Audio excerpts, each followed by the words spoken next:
ஓம் நமச்சிவாய, ஓம் நமோ நாராயணா. வணக்கம். இந்த பதிவில் இலவசமாக ஜாதக பலன் சொல்லலாம்னு இருக்கேன். அதாவது எப்படின்னா, அதை பற்றியான விளக்கங்களை உங்களுக்கு கொடுக்குறேன். எந்த மாதிரி நீங்கள் பதிவிட வேண்டும் போல விளக்கத்தை பண்ணிட்டு இந்த வீடியோவுக்கு கீழே நீங்கள் பதிவிடுங்க, கமெண்ட் பண்ணுங்கள். அதே எப்படின்னா, உங்களுடைய யாருக்கு ஜாதகம் பார்க்கணும் அவங்களுடைய பேர், அது அவங்க பிறந்த ஊர், 100 கிலோமீட்டர் பெரிய ஊர், இல்லைன்னா மாவட்டத்து பேரை போட்டுருங்க. அதுக்கடுத்து அவங்களோட டேட் ஆஃப் பர்த், அதுக்கடுத்து பார்த்தீங்கன்னா அவங்களுடைய பிறந்த நேரம். இப்போ உதாரணத்துக்கு காலைல 10:15 ஏஎம் போட்டுருங்க, நைட்டு 10:15 பிஎம் போட்டுருங்க. அது மாதிரி மறுநாள் இப்போ நைட்டு 12:30 பிறந்தாங்கன்னா மறுநாள் நாளைக்கு தேதி போடணும். நீங்கள் இப்போ இன்னைக்கு பகல் நைட்டு 12:30 மணிக்கு ஒரு குழந்தை பிறகுன்னா மறுநாள் நாளைக்குள்ள தேதி போட்டு ஏஎம் போடணும். நீங்கள் அப்படி போட்டு பதிவு விட்டுருங்க. அதே மாதிரி பிறந்த ஒரு நபருக்கு ஒரு கேள்வி மட்டும் பண்ணுங்க. ஒரு நபருக்கு ஒரு கேள்வி மட்டும் பண்ணுங்க. உங்கள் குடும்பத்தில் எத்தனை பேர் இருக்கோ அத்தனை பேரோட கேட்டுக்கலாம், உங்களுடைய விருப்பம் அது. அதே மாதிரி பார்த்தீங்கன்னா ஒரு முழுசாக ஜாதகம் பார்க்கணும் அப்படின்னா நீங்கள் 300 தட்சணை கொடுத்து நீங்கள் தனியாக பார்த்துக்கலாம். இந்த பதிவு வந்து இலவச பலன் சொல்கிறது. ஒரு நபருக்கு ஒரு கேள்வி பலனும் பதில் சொல்கிறேன். அதே பார்த்தீங்கன்னா இப்போ மதுரை மதுரைக்கு எவ்வளோ டிஸ்டன்ஸு, சென்னைக்கு கன்னியாகுமரி தூத்துக்குடி எவ்வளோ டிஸ்டன்ஸ் நம்மளுக்கு தெரிஞ்சிடும். அதனால் நம்ம லக்னம் சந்தியில் பறக்கும்போது அட்ஜஸ்ட் பண்ணி பார்த்துக்கலாம், சரியாக இருக்கலாம்.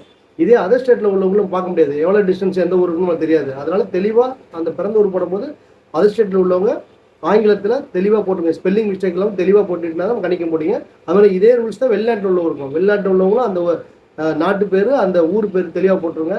போட்டிங்கன்னா உங்களுக்கு அந்த ஜாதகம் தெளிவாக வந்துடும். அதே மாதிரி பார்த்தீங்கன்னா நீங்கள் போடும்போது பிறந்த எந்த பிறந்த ராசி, என்ன நட்சத்திரம், என்ன லக்கணம், இந்த மூன்று நீங்கள் பதிவிடணும். எதுக்கு சொல்கிறேன்னா, உங்களுக்கு இப்போ நான் ஜாதகம் ஆன்லைனில் பண்ணும்போது தனிப்பட்ட முறையில் யார்ட்டையும் பிறந்த ராசி பிறந்த லக்கம் எதுக்கு நான் கேட்கறது இல்லை. அவங்க நான் பார்த்துட்டு கணிச்சு நான் சொல்லுவேன், உங்களோட லக்கணம் இது, உங்களுடைய ராசி இது, உங்கள் நட்சத்திரத்துக்கு கரெக்டாக கேட்டுட்டு அதுக்கடுத்து பலன் சொல்ல ஆரம்பிச்சிருவேன். ஆனால் இதில் வந்து உங்கள்கிட்ட பேச முடியாது. அதனால நீங்கள் என்ன தெளிவாக மூணையும் போட்டுருங்க. உங்களுடைய ராசி என்ன, உங்கள் நட்சத்திரம்னா, உங்கள் லக்கணம் என்ன, இது மூன்றும் போட்டால் தான் நான் உங்களுக்கு பார்க்க முடியும். இப்போ ராசி நட்சத்திரம் மட்டும் சொல்லிட்டு லக்கணம் சொல்லி வச்சுங்க, நீங்கள் டயத்தை மாற்றி சொன்னால் ஒன்றும் தெரியாது. அதனால டைம் வந்து தெளிவாக சொல்லுங்க, மாற்றி போட்டாதீங்க. ஒரு டைம் உங்களுக்கு தெரியல, நீங்கள் பிறந்த நேரம் தெரியல, தேதி மட்டும் தெரியும்னா அது ஒன்றும் செய்ய முடியாது. அது வந்து பிரசன்ன ஜோதிடம் பார்க்குறவங்க அல்லது கைரேகை பார்க்குறவங்க பார்த்துக்கலாம். மற்றபடி இதில் வந்து இந்த உலகத்தில் பிறந்த எல்லா ஜோதிடத்தில் உலகத்தில் எந்த மூலையில் இருந்தாலும் சரி, பாரம்பரிய ஜோதிடத்தில் பார்க்குறவங்க, வேதிக் அஸ்ட்ராலஜியில் பார்க்குறவங்கள இந்த ரூல்ஸ் எல்லாருக்கும் ஒரே மாதிரி இருக்கும்.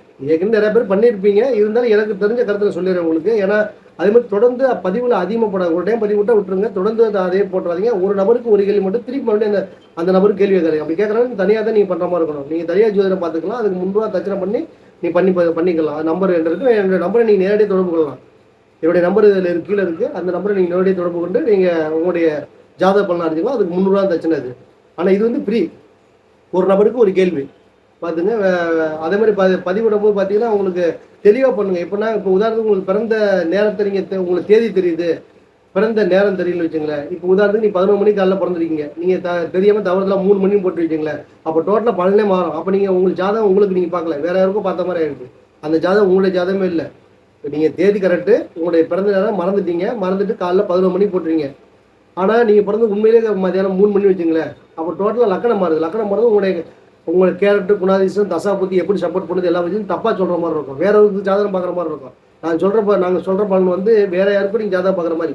இப்போ லக்கணம் மாற்றி வச்சுங்க, அதை பற்றியே சேர்ந்து அந்த தசா புத்தி வந்து சப்போர்ட் பண்ணுதா எப்படி இருக்குது அப்படி சொல்லும் போது நீங்கள் ஒரிஜினலான நேரத்தை போட்டால் மட்டும்தான் அந்த பலன் துல்லியமாக இருக்கும். இல்லைன்னா பக்கத்தில் நீங்கள் வேற யாருக்கும் தோராயமாக ஜாதகம் பார்த்த மாதிரி வேற யாருக்கும் பார்த்த மாதிரி ஆயிடுது. அதனால் உங்களுடைய நேரம் தெரியலன்னா அது ஒன்றும் செய்ய முடியாது. அது வந்து நேரம் கண்டிப்பாக போடணும்னு வச்சுங்களேன்.